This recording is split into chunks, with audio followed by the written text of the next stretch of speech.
Yeah, even Stephen Hawking at Cambridge and some of the guys came up with their theory that time itself had to start at that moment. Well, when he was interviewed by the Reader's Digest editors, he said, we proved that time is a beginning, we proved that time was created.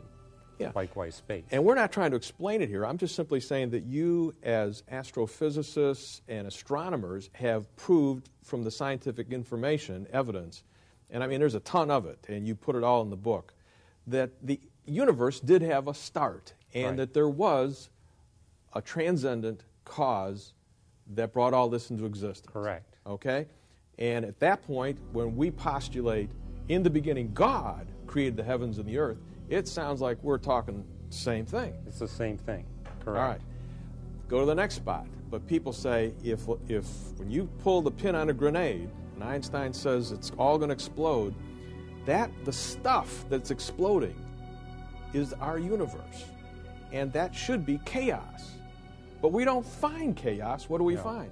Exquisite design. The greatest design we see in all the sciences is in this Big Bang expansion.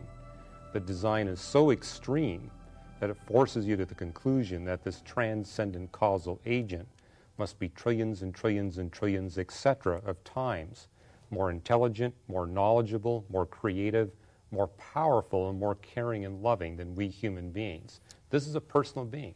Now, you say it exponentially increases in terms of when we get to Earth. In other words, the loving kindness or the protection of Earth or the special placement of Earth shows that Earth is special, it's unique, and in fact, astronomers think that's the only place where life shows up, period. Is that right? Right. 1 chance in 10 to the 217 of finding even one planet like Earth with the conditions to support life. Now, with all of that as just kind of background, let's get to one of our main illustrations, and that is one of these finely tuned characteristics everybody that's listening right now is familiar, and that's the moon. Right. Okay? You have put together this video, this documentary about a journey through space back to the creation event itself that we're offering. And we're going to show a clip of it right now where you talk about how the moon came into existence and how it is fine-tuned so we can have life here on Earth. This is absolutely fascinating, folks. Watch this right now. Our moon has long mystified astronomers. It is so large relative to Earth that the Earth and moon together are often classified as a double planet system. But studies of gravity show that no such double planet can form out of a single gas and dust cloud so close to a star as we are to the sun. The moon must have formed later through some unusual process. Moon exploration enabled us to confirm that lunar rocks differ chemically from Earth rocks. Through study of lunar rocks' radioactive decay, researchers discovered that the moon is in fact nearly 100 million years younger than the Earth. In the 1990s, a theory explaining the moon's existence gained wide acceptance in the scientific community. According to this theory, an object the size of Mars crashed into the newly forming Earth about 4.5 billion years ago. It struck at high speed, more than 200,000 miles per hour.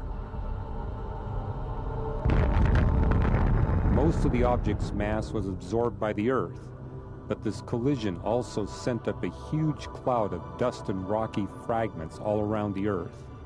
In time, gravity pulled those fragments together into one solid body, the moon. The Earth, meanwhile, lost its entire atmosphere, and a new, much thinner one began to form from gases released by Earth's crustal material.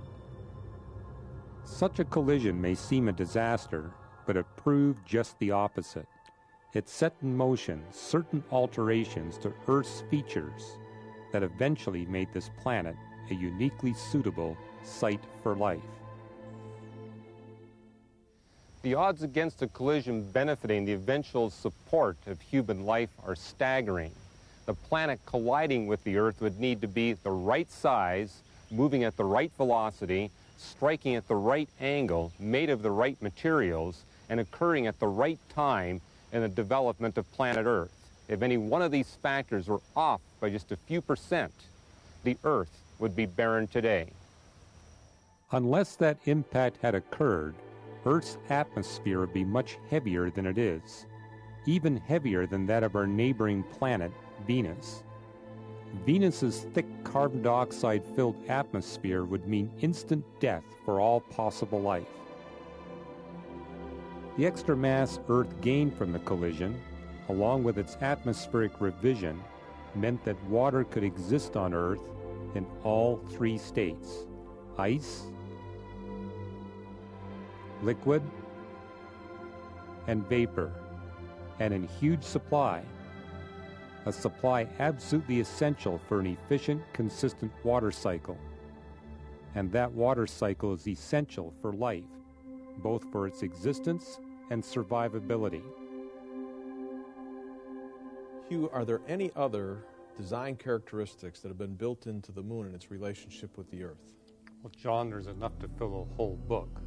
For example, having this large moon orbiting a small planet works to stabilize the rotation axis of planet Earth. The other planets, the rotation axes flip back and forth. Earth remains stable, maintaining the necessary climate for life. The large gravity of the moon exerted on the Earth sets up the just right tides to maximize the biomass of the planet, especially in conjunction with the tidal effects of the sun. The sun and moon work together to idealize these tides. And then the Earth-Moon system acts as a way to break up the resonances that are generated by the big gas giant planets. If it wasn't for the moon, you would get unstable planetary disturbances going on that would move the inner planets out of the positions and therefore disturb the Earth's capacity to support life. Those are three.